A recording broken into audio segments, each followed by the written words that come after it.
What it do? What it do? Is your chica now, and we are here with the Oya Dimala Cinema Club. Here are your lovely hosts. We have JP, Steve, El Dondino, and Sir Jason. He is having a jaw thing going on, so he'll show his thumbs, right? Anyways, this week we are reviewing a animated film called Fantastic Planet.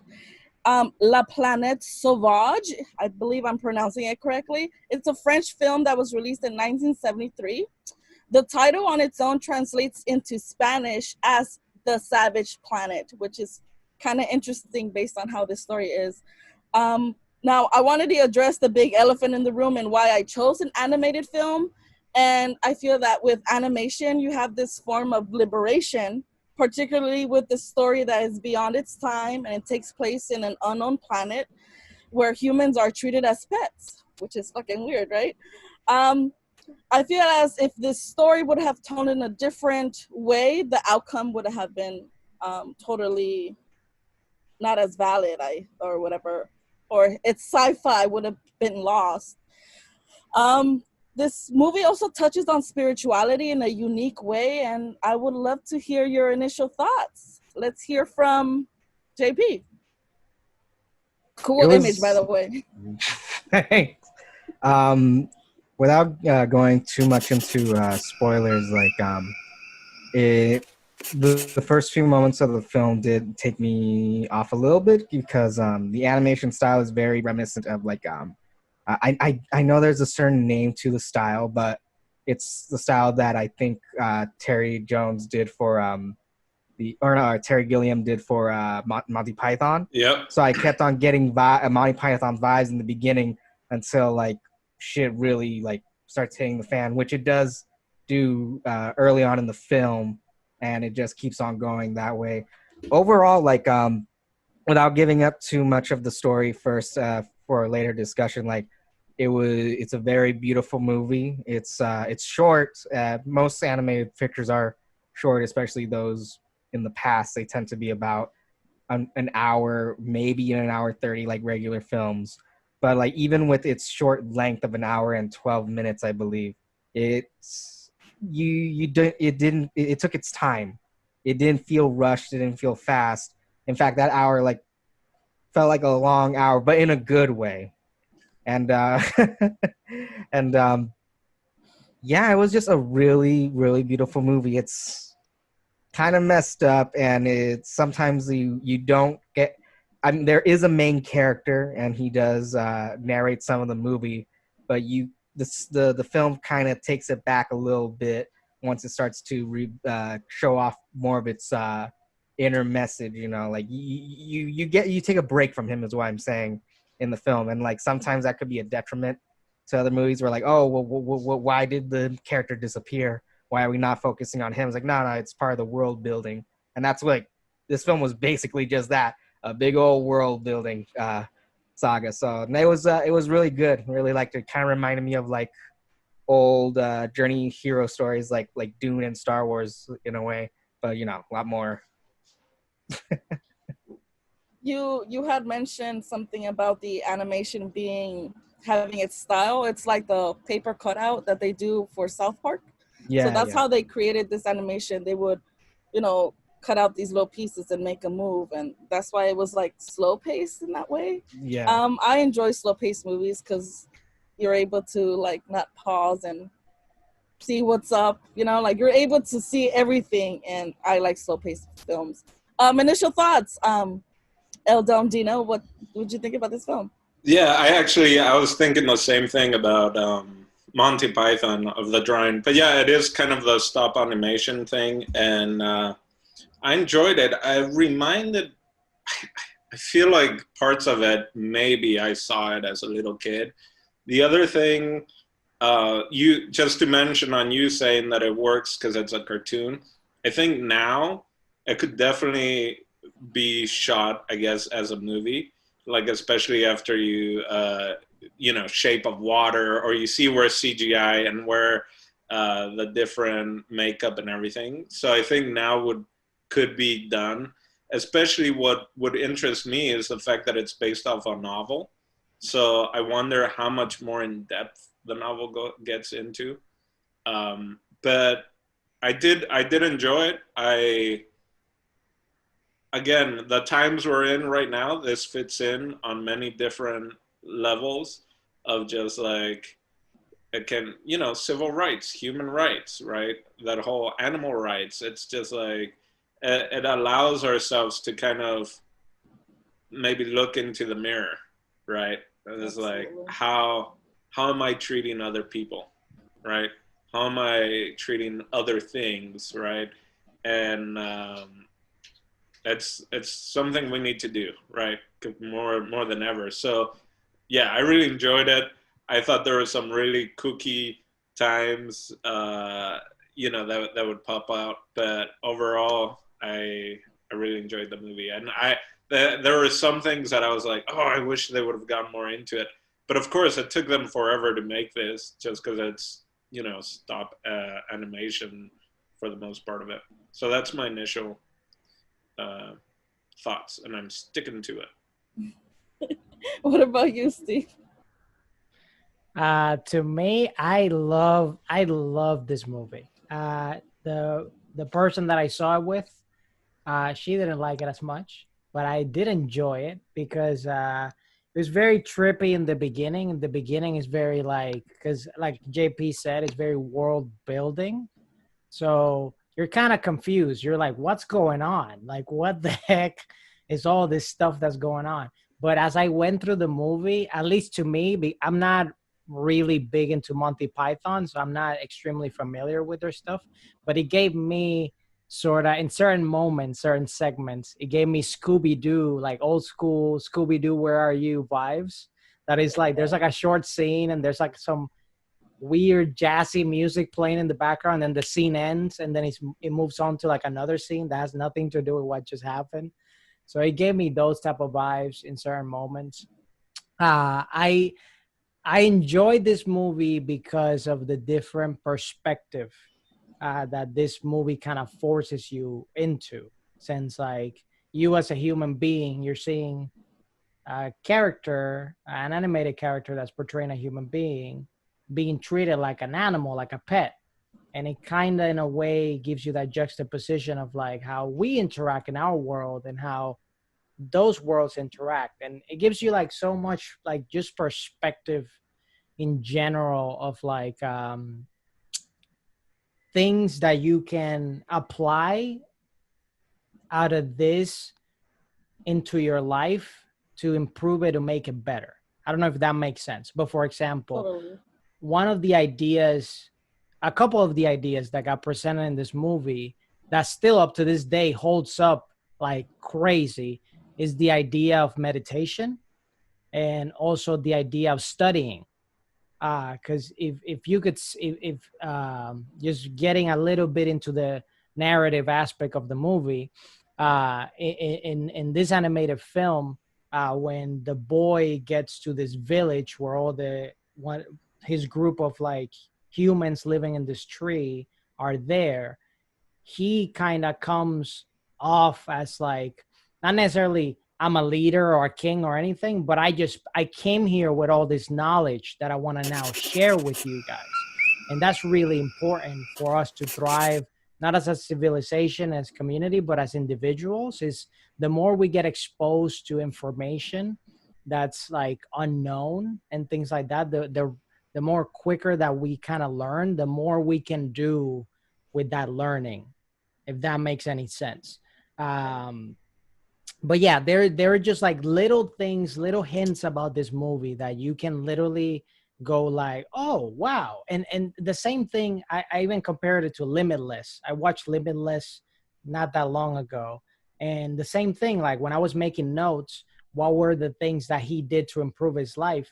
A lot is like similar to like certain things with this movie about like, studying and like just taking those little things to kind of get you to the next level. And those are things that I feel like humans just need in general to reinforce, because once we go through like the school system and our regular lives in society, we kind of stop writing, we stop studying.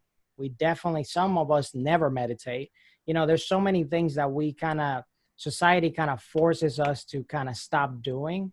And if we reinforce those certain aspects, we will be far along as a society even more, instead of getting, I know I'm getting a little bit too out of the place, No, but those it makes total sense, and it goes well with everything we were touching base on. But yeah, that whole phase of them meditating was amazing for me. Like, what are your initial thoughts, Jason? Sorry. Um, so I'll make it quick. I know this probably sounds stupid because I'm talking out of my cheek. First off, I want to say I really appreciate you picking this movie, Naomi, because I would have never seen this otherwise. I've never even heard of this movie, but like Dino, there was something very familiar about it, something very deja vu. Like I feel like I've seen clips of this from my childhood. It might just be the Monty Python like clip art style, copy and paste style, whatever they did, but there's something very reminiscent about it. Um, there is a lot of spiritual aspects to this movie. A couple of things that stick out to me right away, though, that I just thought about when Steve was talking is the way that they took in information in this movie was pretty fascinating, because this is a very psychedelic movie. You know, this is the kind of movie that people are probably definitely doing drugs to and like really tripped out because there's a lot of future for aspects to it, sure. right? I mean, But that's how I came across it. that's funny. So the interesting thing to me was is that the way they get information are basically through wireless earbuds, right? And this is like 1973 before people had like earbuds at all. And they're getting this information. It was probably really trippy then. And when I was watching it last night, I didn't even think about the trippy aspect of it. When I think about it now, that was like probably, people were like, that's so weird. That'll never happen. Like what a weird thought. But we really have that now. Like we have that exact thing that they were using to get their stories and information from. And if you think about that, that's pretty wild. This movie's like 40 something years old, right? Yeah, Um, I loved it. I thought it was really fantastic. hence the Uh, name. yeah, hence the name, Fantastic Planet. I think that's all I have for now, but yeah, I was also very fascinated by the meditation as well. Like, oh, look, they're meditating, 1973. That did pop out to me. Also, we have a small dog in this house right now, and it made me feel kind of bad for him because I'm like, are we mistreating him by dressing him up in these stupid little clothes and making him like bark for treats and like we're playing with him all day? Like maybe he wants to be in the wild. Like I don't know, but that made me sad like the first 15 minutes of the movie for sure. But I mean, this movie does like make you reverse its roles into animals or whatever. When I saw this, I mean, how I came across this film was with my friend Lupe. Her and I were experimenting with shrooms, and this movie was so short that we didn't feel the shroom experience. hmm, So by the end of the night, we're just talking about it, and we were just discussing about how our roles were. What if our roles were reversed? And I had a dog at that moment. Her name was Maya, and I would just look at her and I'm like, what am I doing to you? Am I treating you right? So I've been there, Jason, and having to place yourself in shoes of a creature that is, how do I say it in a nicer way, less than you, or in the animal kingdom hierarchy, less than you. I don't know. This movie is a huge trip, and I'm glad I brought it to the queue just because it just addresses so many things. And let's navigate. I mean, these people are in an unknown planet. There's different creatures. They're being exterminated. Like, what is? It's like a form of depopulation is kind of what's happening right now. And they're also addressing and how we're gonna learn in the future. The kids are gonna have little headphones, and they're really gonna, or like VRs, and they're gonna learn through the VR system. But what makes an individual decide what that individual can learn, will this individual need that type of information?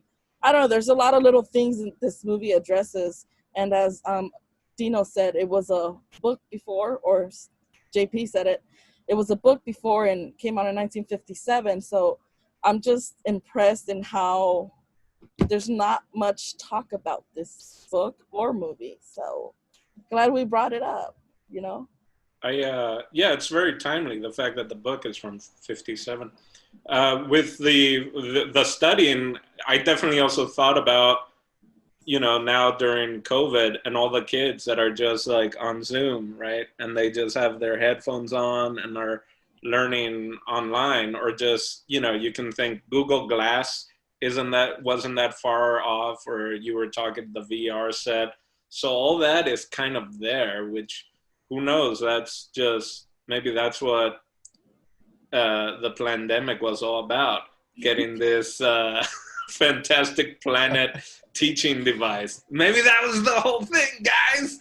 You heard it here first. The pandemic was strictly to get the fantastic planet teaching headset functional and marketable. Into the general population. Yeah, so that made me think of that, as well as, I mean, you kept learning so much from the two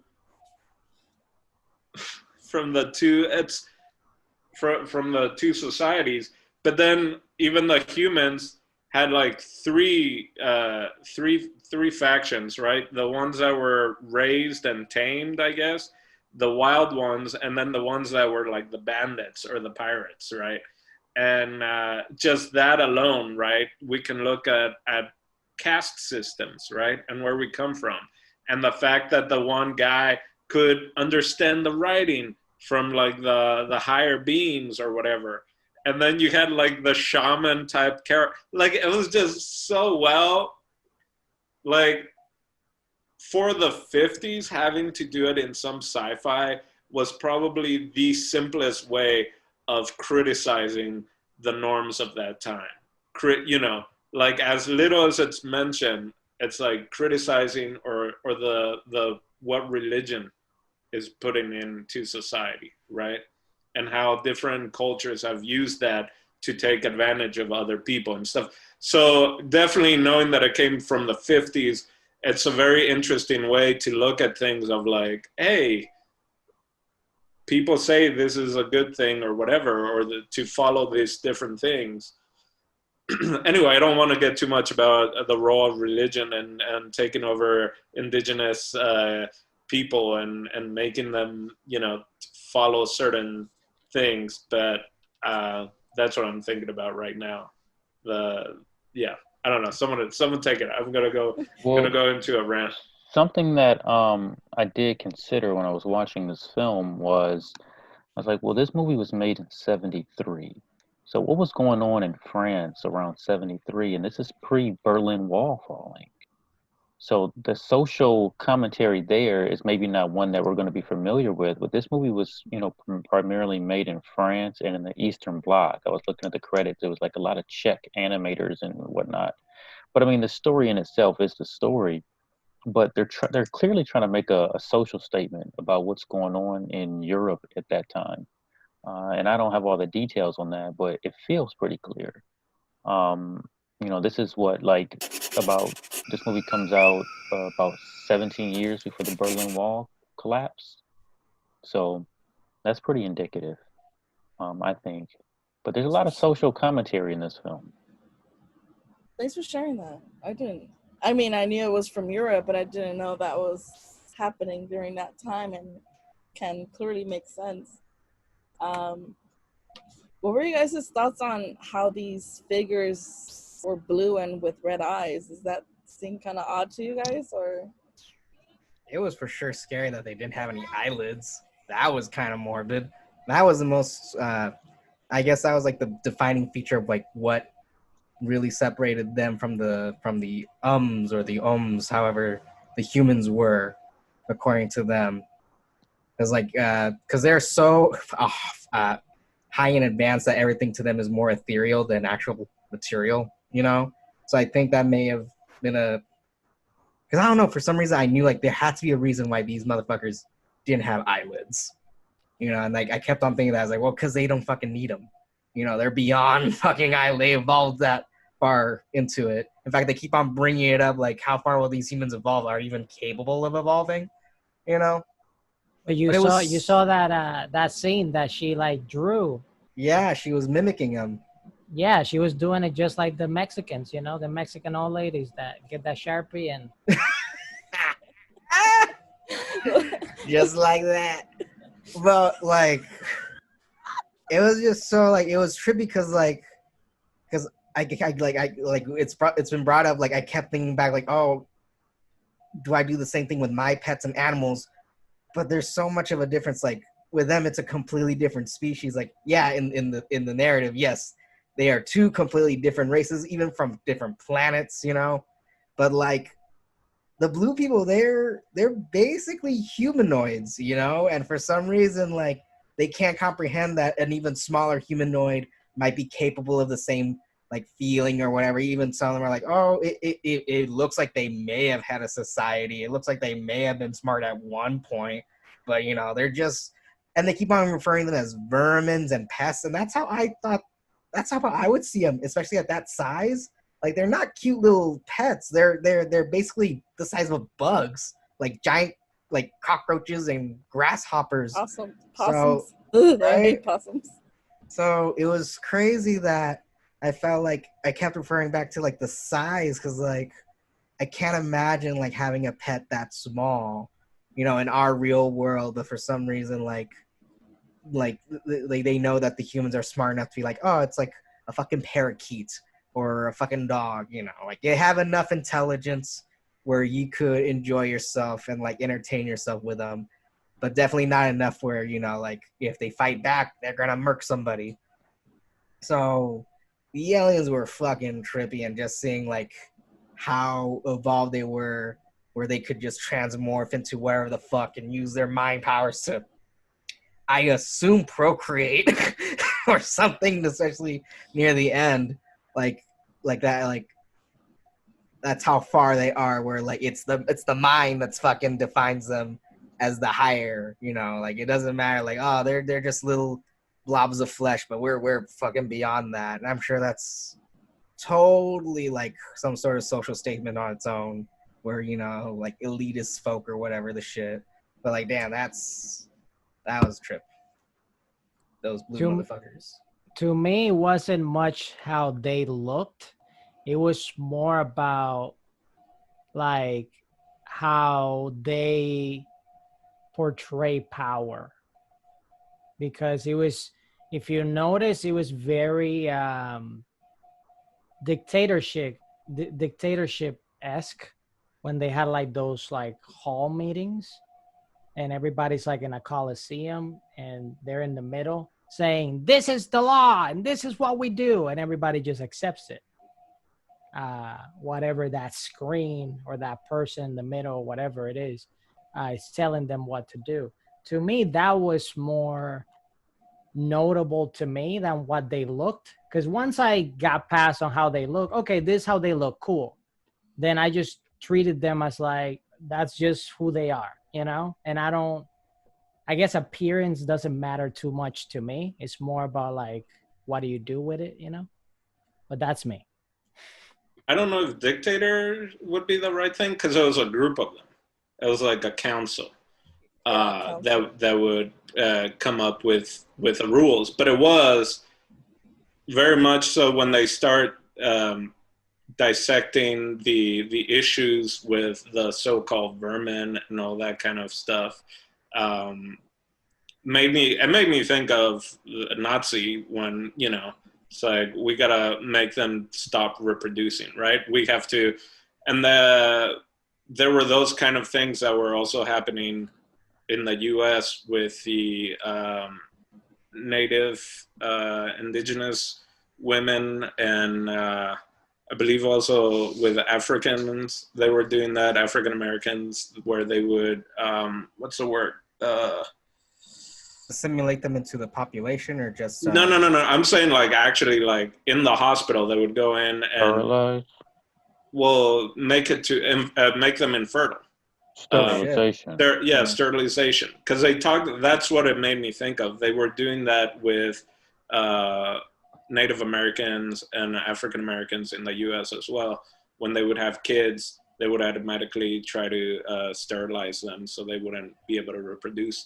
So I was thinking a lot about that and colonialism and those kind of themes. So I didn't see it as a dictator, but the mass, right, for how well developed they were with meditation and like lack of emotion, basically, they were still able to like, how do we, what ways can we just fully control the people that we see as lesser people or not humans or not, Draags, right? Like, how do we, have one up over everyone else? So that's, it was, which made it very chilling to see those scenes, because then it was like, oh, are they gonna get all exterminated? The different machinery that they use to like, that's where it was trippy, because it looks like just like a little Alka-Seltzer, right? Tab just like rolls in and then it just like fizzes out.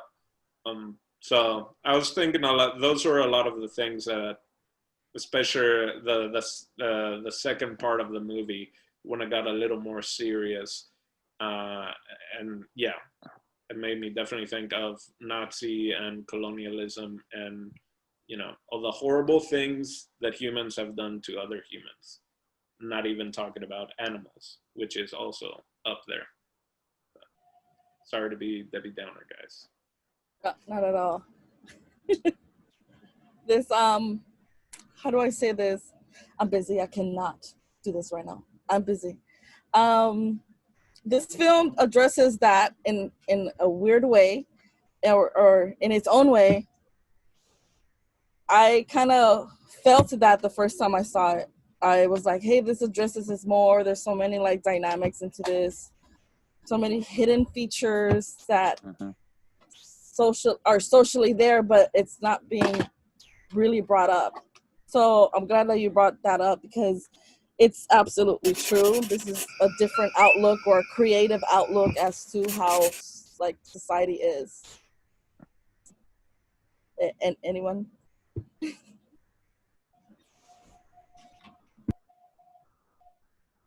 Jason, you want to say something? Yeah, I do want to say something actually. Did you guys notice the music in this movie? I thought the music was wonderful. It really, it kind of, I mean, it's like a sort of like a French jazz sort of thing going on, but it's sort of its own thing, and it plays well into the feature. Like, it helps tell the story actually. When I first started watching this movie, I realized I didn't have a subtitle version, and I was almost just going to watch the movie in French. I was just going to go for it. Like, you know what? I don't need to know what they're saying. Like, I'll figure it out. Everything will kind of tell its own story for me. I'm glad I went back and just found a version with, closed caption subtitles on it. But what did you guys think of the music in the movie? I thought that's what made it trippy. I also thought for a second, I was like, maybe this is going to be like Fantasia. Like, there's going to be like no talking. Mm-hmm. There might be talking in Fantasia. I don't know. I just remember there was, for lots of moments, there weren't. It made it very trippy. It felt very much like late 60s, early 70s kind of. And there were, I don't know if it's Salvador Dali. Who? It's Salvador Dali that has the paintings with a clock draped and all that. Yeah. So with that music and some of the shots that didn't even have the ohms or the drags, like, it felt like that. It felt like you were in his outdoor painting. Scene feels like a Salvador Dali painting. Well, and because then they even mention like how time is different. Like one week is like 45 days for them, I believe, or like a whole year. It was some weird stuff where they were in such a meditative state and all that time for them was just kind of not important, whereas for humans it's like you gotta get on, you gotta reproduce, you gotta do something. And I think the music just added beautifully to the movie itself, because I wasn't like, oh, there's no talking, this is really boring. It was very much entertaining, and the mood would change when the music would change. And yeah, so I enjoyed the music as well. I didn't even pay attention to the music, actually. Yeah, same here. I really much I was impressed by the figures, the animation, and how they made everything look very like realistic. The shadow work was amazing. I'm just looking at JP's picture right now, and it's just like, I don't know, too creative and abstract. It feels like my imagination at most. Move, JP. Let's see that. Oh, there we go. His head just disappeared for a bit. Right. Yeah, to me, again, the music, it just felt like Scooby-Doo. Like literally when if you ever watch Scooby-Doo, Where Are You? And they're like running in a scene and they have like that song in the background, da, da, da, da. Like that's what it felt to me. But the one question I definitely have is like that scene that they're kind of doing a communion type of thing. And then they're like glowing, and I'm assuming that they're going to have sex or something. But can people give me pointers of what they thought that scene was? Because that was the one scene that I was like, what does this mean? That's how we have sex, right? Is that not how humans we all lit up, our pheromones or hormones just light up. No, but actually paganism, I think that's part of like some paganism ritual in the beginning of March. You know how we get life. I mean, winter's over, spring starts. So like white people back in the day would dress themselves into little pretty flowers and light themselves up with this like translucent,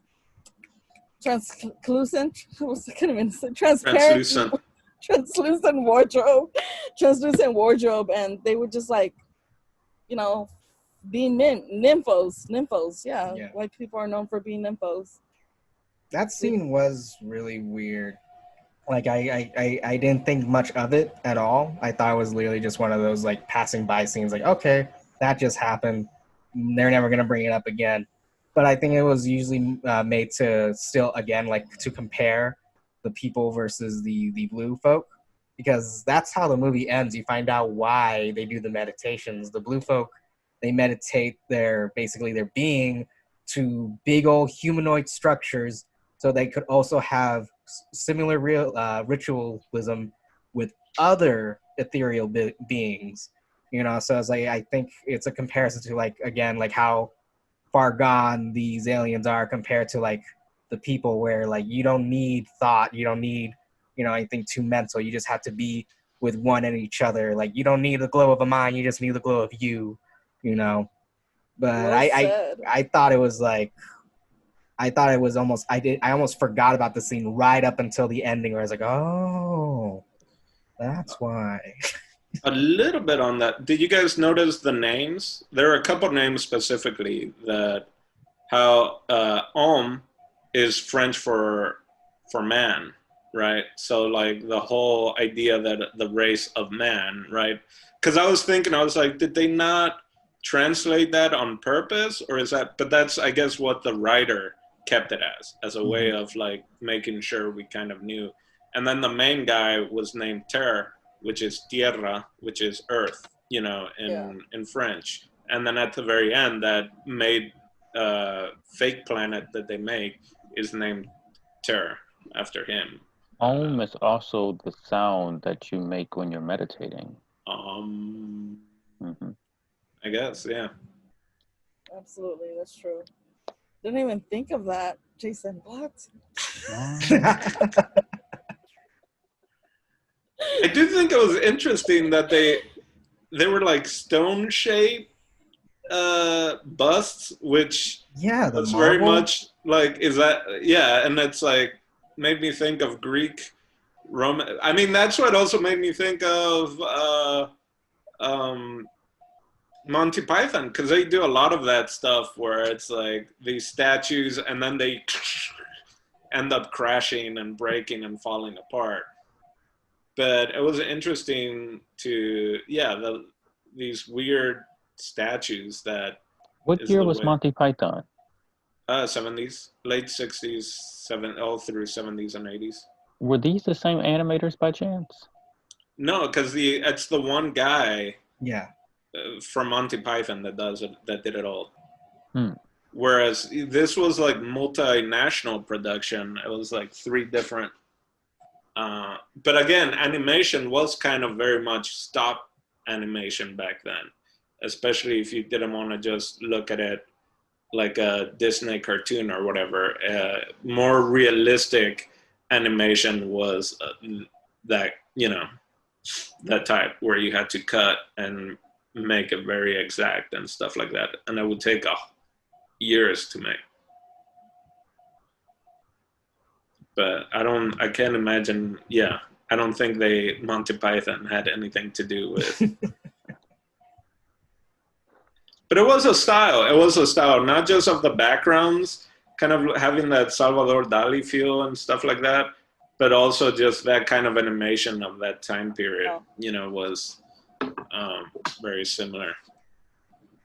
Well, I guess, I mean, you know, you got to think about like who the more dominant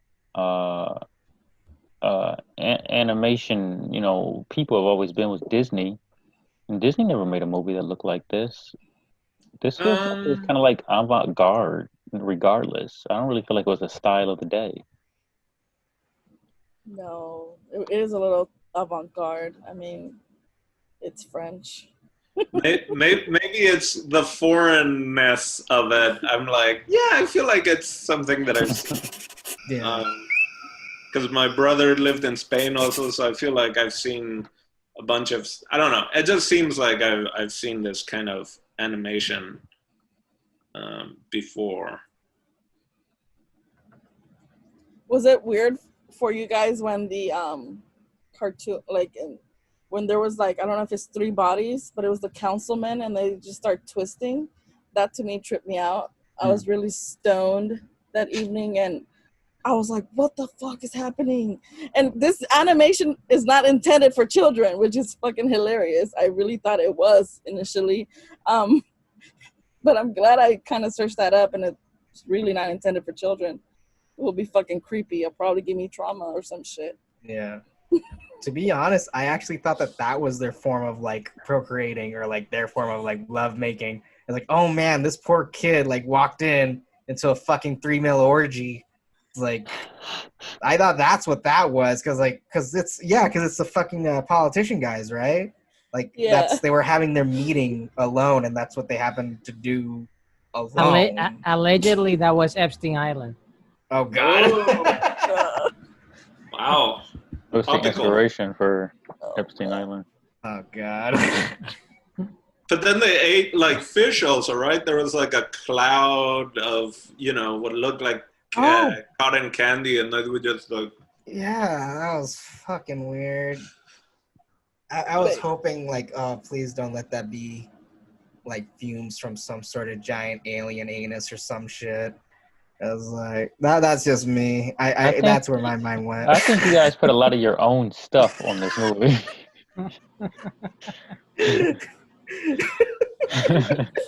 That's what's great about certain movies, right? Like they reflect what you want to see, right? A great film is not gonna tell you what to think, but it's gonna make you think. Yeah. This definitely makes you think. Definitely makes you think.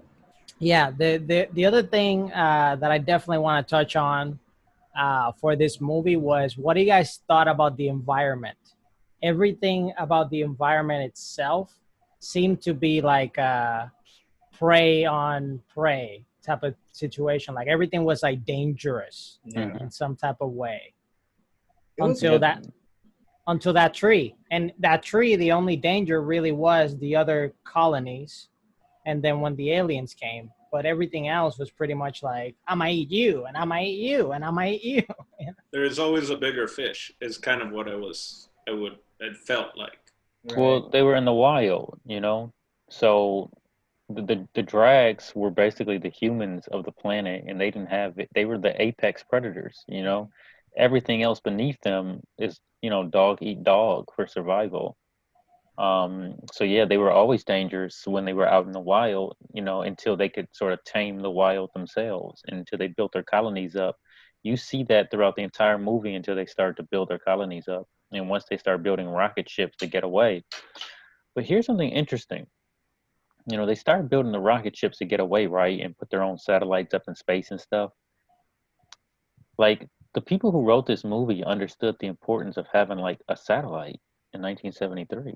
You know what I mean? Like, Well, if you think about it, 57. well, 57, Because of the they book, knew the yeah. importance. That's the thing that equalized them to the Draags, right? Having their own satellite. Then they became equals and like, oh, these people are smart and they can kill us and they have, you know, the capability. That's like the Red Scare when the Russians launched Sputnik, and I'm sure that's even closer to the book date. I when that one was just I written. just googled it. Sputnik was launched in 1957, October 4th, 1957. And the book was Damn. written in 56. 57. They both came out the same year. Oh wow, Wow. that's Crazy. something. Dun dun dun. Dun dun dun. It's all unraveling. There's also there's something else I was going to say about that. About I forget what I was saying though. So never mind. Sorry. Well, it's crazy because going back to what Steve said, like when you think about it, like because where the humans were colonizing was basically what used to be these the Blue Guys Park, you know. So like that means that those creatures, they're probably the equivalent of like just stray dogs or like squirrels and pigeons. So what other fucked up creatures are there outside even farther into this planet? Oh, wait a minute. Raccoons. Remember when they went to the wild the first time? They sought refuge in the tree, and there were abandoned spaceships in the tree. That means something else had been in a spaceship that was wrecked before that. I think those were their original spaceships. Oh shit! Who's the people's? No, but they were bigger. They said that it was the Draag spaceships. It was. Was it the Draag's old spaceship? Mm-hmm. It was a dump. Yeah, it was a dump where they. An abandoned spaceship mm-hmm. place. Yeah. They mentioned it was the Draag's abandoned stuff, and that from listening and educating themselves, they were able to create a technology to shrink down the. Basically, Honey, I Shrunk the Kids. By Honey, I Shrunk the Draag's technology to make it fit to them. Yeah, that's what I got from it. That they were doing. Also, another very important thing, hammering down the studying thing, is how incredibly fast they went from like being just like some colony to like a futuristic society. 15 years. Right, 15. Yep. All it takes is the power of knowledge and know-how and the means to it. And they got the knowledge through the bracelet, and they got the means once they finally went to that rockets graveyard. Well, you know, if you study history, most civilizations emerge in one generation. It never really takes long once you get everybody on the same page. Like, once humans process information, you can process information in a night. You know what I mean? And then once you start putting that information into practice, into action, that's how long it's actually going to take. You know what I mean? For example, if you look at slavery in America, one generation out of slavery, like if you look at Tulsa, Oklahoma, 1921, you guys are familiar with that? That's been something that I've been studying for the last few years, but that was one generation removed from American slavery. And they had already built a rivaling economy to the neighboring white communities that were Black Wall Street. Black Wall Street, that were far superior. the point of what I'm saying is that it only takes about one generation to make dramatic change. You know what I mean? Yeah. Once you have the information. So I think that's pretty relative, you know, to what these people were doing. Like, this is a very well thought out film, you know, and there was a lot put into this. And I know it took years to make, but you know, there was some serious contemplation going on when this thing was made, you know, and I know they didn't get too much into the story, like PJ was saying earlier. It's just it's a lot of real world building and world establishing, like who it is. But for the sake of this story, I think that kind of makes sense, like, because it's so, for lack of a better word, fantastical.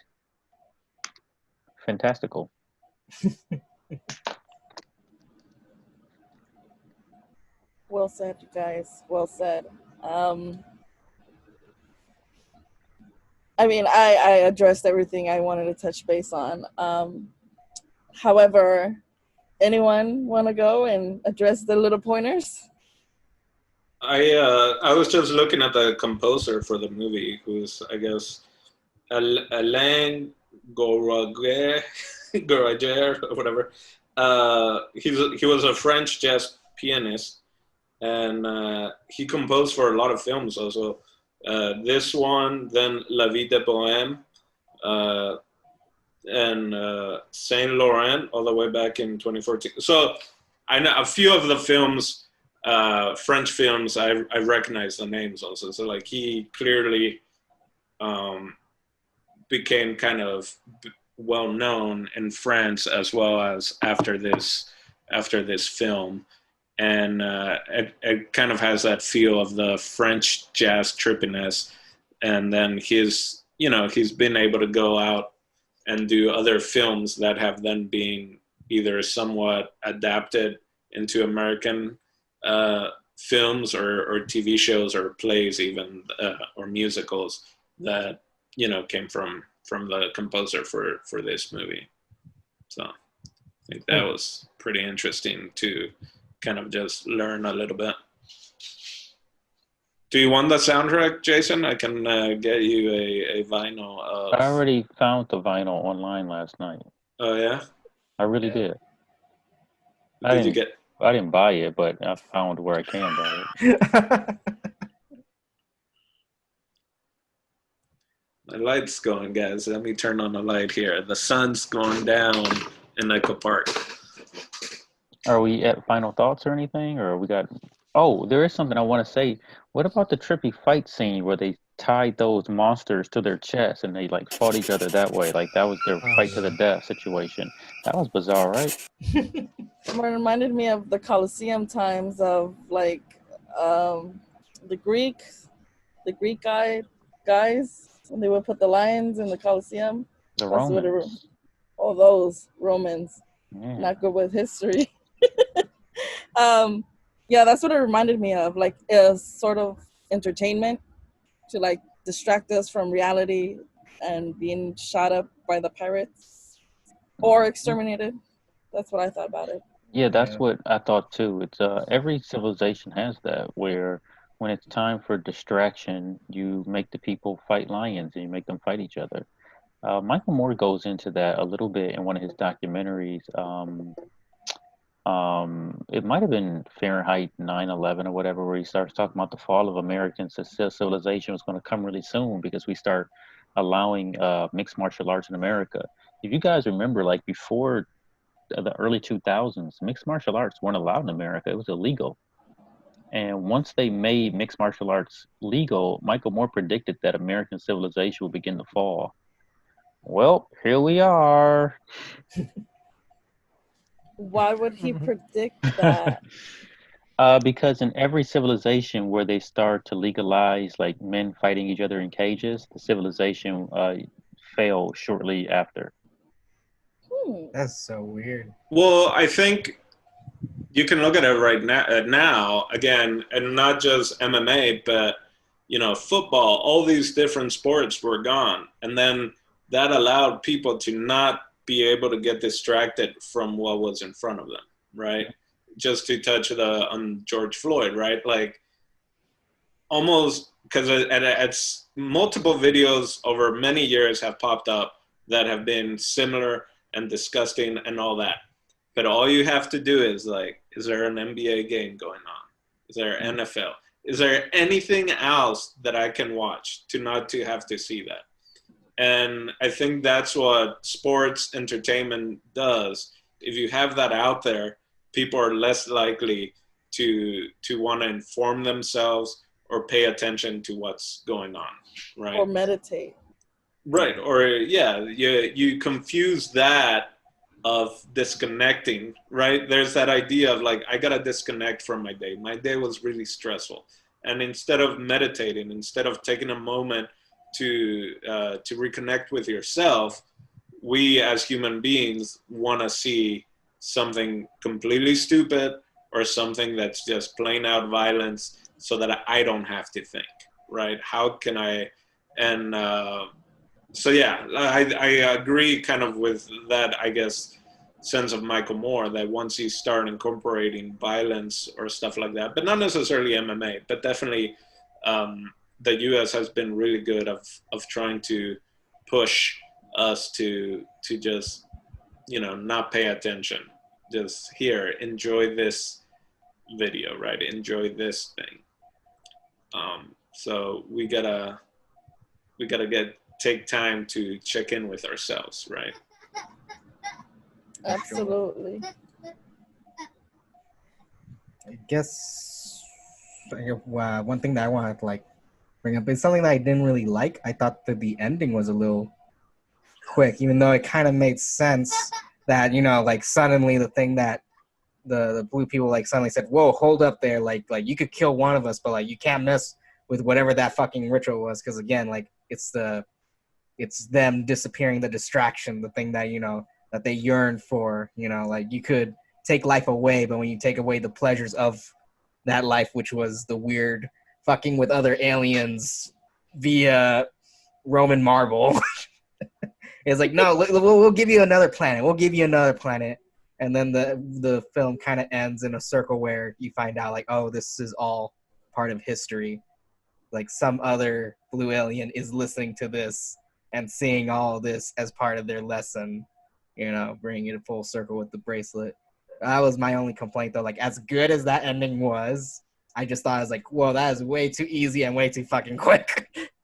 Well, there was narration. How much do you think it's just like these people are like, let's do this film, it's going to be great, this animation. And like 2 years into doing stop animation, someone's got to be like, all right, let's just cut and dry this. Like, at what point? Producers are tired of waiting. Yeah, like that's why I think there, you know, it's do, don't say, right? Like that's the big thing of narration. Mm-hmm. But when you have something as complex as this, and just to go back to South Park, that they were doing, the original South Park pilot was just the cardboard paper cutouts, and it took forever. And I remember seeing a making of that would have never worked for TV, because they're doing like episodes are a week and a half turnover. That's how they keep it so like topical on pop culture and all that kind of stuff. And they actually somehow it was right around the same time like Jurassic Park, just so they used the technology with the computers that they were using in layering the dinosaurs of Jurassic Park to layer and create movement for South Park. So just, you can see the difference, right? Of just like, if there wasn't that technology, South Park would not have been able to come out that quickly. And so you gotta imagine, this is back in the 60s, late 60s, early 70s, of just time consuming, of just putting every single piece and you know, almost still shot, if you will. So yeah.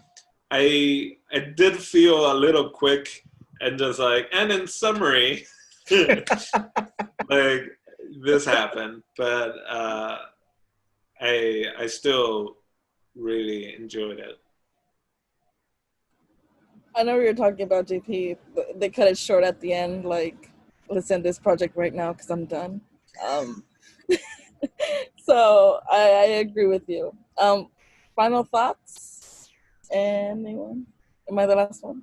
It's This is definitely like a fun, trippy movie.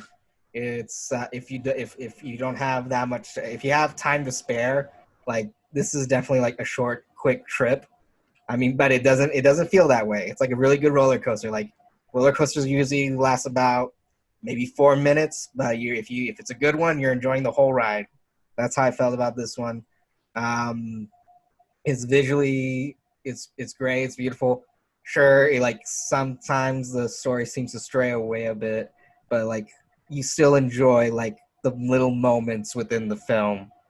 And like yeah, like we all talked about it. Like there's so many layers, just politically and like spiritually, and just like all that stuff. Like you could see it through human rights, animal rights. It's like it's crazy. Like there was even stuff in this discussion where I didn't even think of it at all. You know, like but yeah, this is a very multi-layered movie. It's great, and yeah, totally. Like if you want to take a trip, go ahead. I would I'll recommend. go ahead. Go ahead. Go ahead. I would recommend this movie to people if they want to have a trippy animated experience. I would say it.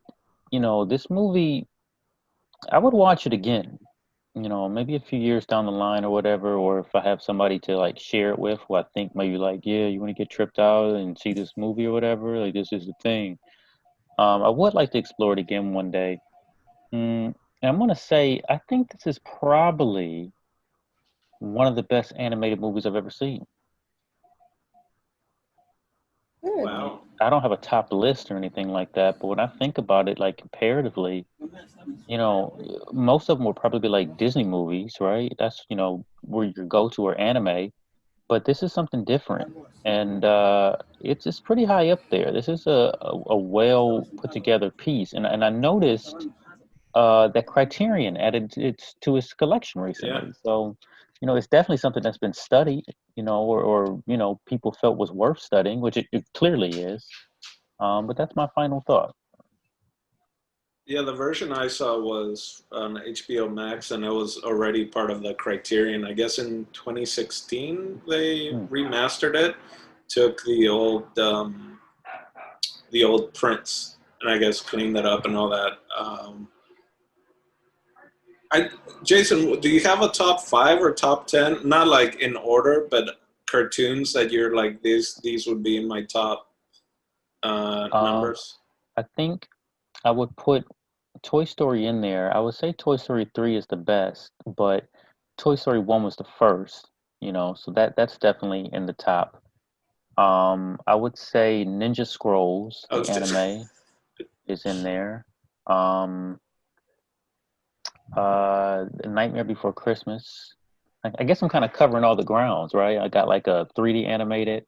Um, you see, but that's also stop animation.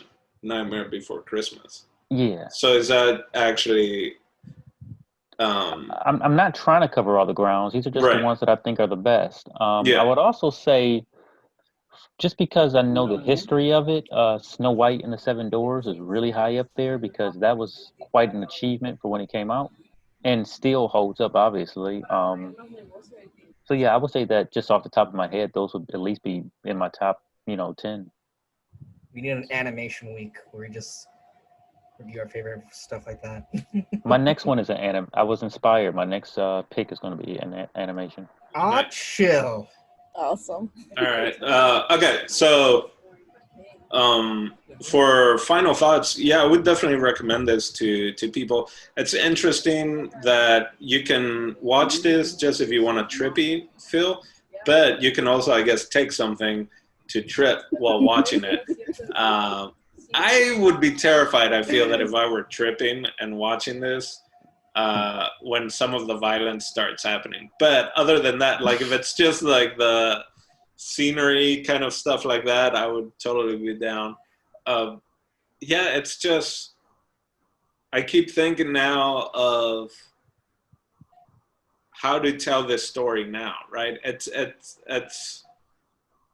It still holds up, and it's like, how can we use today's technology to make this look even better, or just enjoy it as, you know, rough cut as it was back then in our, you know, for us, it feels definitely a little more rough cut in the animation department. So it's when I see old stuff that I really like, it's like, how could we do this now and make it even better? Which normally isn't what ends up happening. So that's always my dilemma. But I enjoyed it. I recommend it. Yeah, and I would probably sit down and watch it again if I, had someone that I think might really like it. My final thought, I stand with what I said at the beginning, and I reinstate it here. My final thought, I think it's a terrific movie. I would definitely watch this. I would definitely watch this movie again. I will watch it in different states, sober, a little high, a little tripping out. Because I just feel, even though this movie is short, there's so many little things you can get out of it. And again, reinforcing that I think the only way we're going to progress as individuals, as a community, is by literally stripping away distractions, like Dino said earlier. Stop watching so much basketball and so much distraction stuff, and like literally take your time to meditate. And literally, you can meditate literally laying in your bed. Study things. Right now we have the most access to information ever. You literally can get a PhD just by watching YouTube videos. So literally take the time to learn new skills that you're going to use it later in the future for your leverage. There's so many things you can do this day to just make yourself better, and we do have access to all of it. But the more we get plugged in into whatever this politician is saying, however these people are moving to the right or the left, the more we're not going to advance as people, and the more we're going to stay kind of like savages, kind of like the wild animals, And the only way we're going to progress again, and we're going to help other people progress, is by gaining as much knowledge, as much skills as we possibly can. Because even if we don't know what to do with it once we're learning it, in the future, some opportunity might come, and literally it's going to be like, here's the reason why you learn all these things, And I feel like those little messages, I've been getting it slowly from all these movies that I've been watching, just literally taking notes of like, what can I do to improve better? And it comes to just basic stuff, literally just like meditate, study, write a little bit, and learn as much as you can, and spread that to other people. As long as you can do that, you're all going to be a great human being. So those are the things that I took out of this movie. I recommend it 1,000 times, and I will definitely watch it again. Self-discipline. Self-discipline. That's key. That was really good. He deserves an applause. Final thought. I'm an individual that likes to share weird shit, and I'm glad I was able to share one of my weird shit with you guys. This movie retains its weirdness, and it's a transparent way of looking at society and understanding how society works in different forms. I've added to this queue to share to the world and bring some thought in how to self-discipline yourself, as Steve said, becoming well aware of life, becoming self-sufficient, and how you can help others and help yourself. So this movie touches on those things in some way, touches on the sci-fi weird experience, and it speaks a high message, and we've all heard it here. Thank you, gentlemen, for breaking it down for me. And that's my final thought.